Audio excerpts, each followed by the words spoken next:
Bizim çocuklarımız, ergen ve artık gençlik dönemine geçmiş olan çocuklarımız günlerini, haftalarını, hatta zamanının çok büyük bir bölümünü ekran karşısında geçiriyorlar.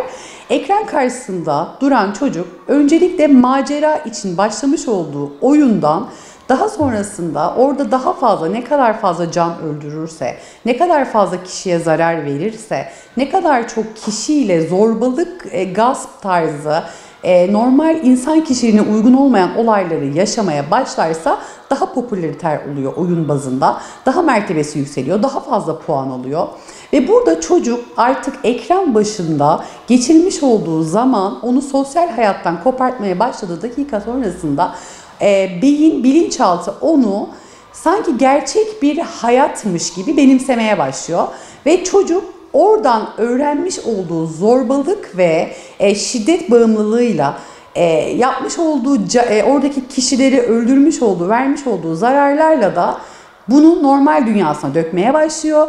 Normal hayatında da artık daha zorba, daha kavgacı, daha şiddete meyilli bir birey haline geliyor. Bu da çocuğumuzun beyin altına vermiş olduğu oyunların sinyallerle kişiliğin bozulmasına, zorba bir kişilik olmasına, kavgacı bir kişilik olmasına ve tamamıyla toplumdan kopan asosyal bir birey haline getiriyor. Örtük biliş dediğimiz bir bilinçaltımız mevcut.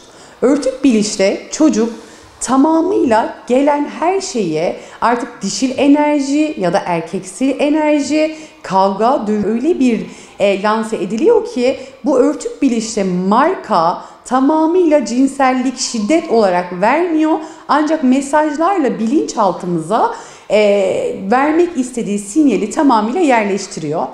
Bu örtük biliş dediğimiz kavramda subliminal mesajlarla çocuklarımızın hayatına yön vermeye başlıyor. Biliyorsunuz çok gündemde olan Mavi Balina ya da işte Meryem oyunları gibi birçok oyun mevcut. Çocuklar bu oyunlara başlarken aslında ilk önce eğlenmek, vakit geçirmek için başlıyorlar. Daha sonrasında çocuklarımıza 28 gün boyunca belli başlı görevler veriliyor. Bu 28 gün boyunca verilen görevlerde çocuklarımız gece 3'te, 4'te, 5'te belli sinyallerle uykudan koparılıyor.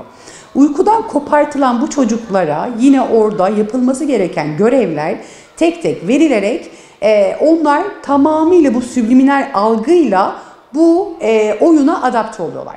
Ve 28 günün sonunda çocuklarımız maalesef ki intihar edecek seviyeye, hayatlarından vazgeçecek seviyeye geliyorlar.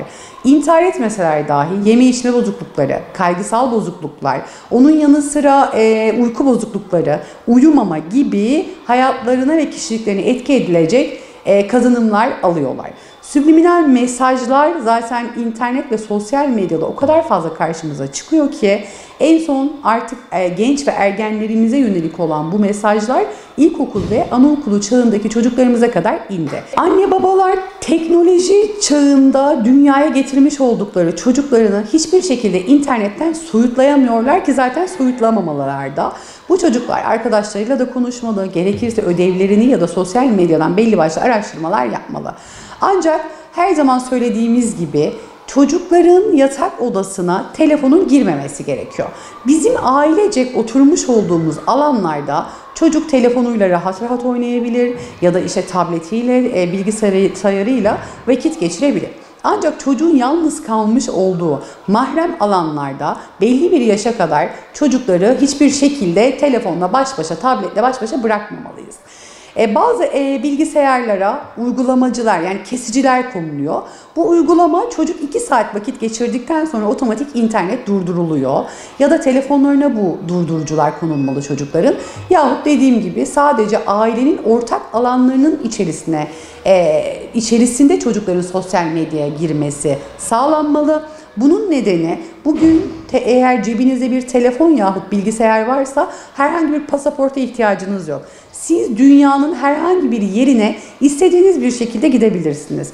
Yine dünyanın herhangi bir yerindeki herhangi bir kişi sizin çocuğunuza hükmedebilir ve sizin çocuğunuzla iletişime geçebilir. İşte asıl konu burada çocuğumuzu o kişilere maruz bırakmamak ve yine sosyal bağımlılık dediğimiz ekran bağımlılığından uzak tutabilmek amacıyla belli saatlerden sonra çocuklarımızı o ekranın başından kalkabilmeyi öğretmemiz gerekiyor. Eğer ekran bağımlılığı oluşursa bir çocukta yine dediğim gibi kaygı bozukluğu, uykusal bozukluklar, uyku düzeninde bozukluk, yeme içme bozukluğu ve onun yanı sıra mide ve tuvalet alışkanlıklarında bile bozukluklar gözlemleyebiliriz. Ailelere tavsiyem sınırlı alanda teknolojiyi çocuklarına sunmalarıdır. Zaten dediğim gibi teknolojinin göbeğine doğan bu çocukları asla teknolojiden soyutlayamayız. O yüzden onlarla birlikte biz de evrilmeliyiz ve sınırlı alanda ekran bağımlılığına onları bağımlı yapmadan belli zaman aralıklarında kullanmalarını sağlamalıyız. Yine en büyük tavsiyem küçüklük yaşlarından itibaren çocuk eğer aileden belli bir ilgiyi ya da sosyal çevresinden istediği etkiyi göremezse bir yere bağlanmak zorunda kalabilir. Bunun bağlanacağı yerin ekran olmaması adına da belli spor dallarına yahut belli hobilere onları yönlendirmemiz gerekiyor. Yani seveceği bir işi çocuğumuza sunarsak ekran bağımlılığından ve sosyal medyanın zararlarından, şiddetten, saldırganlıktan ve kaygı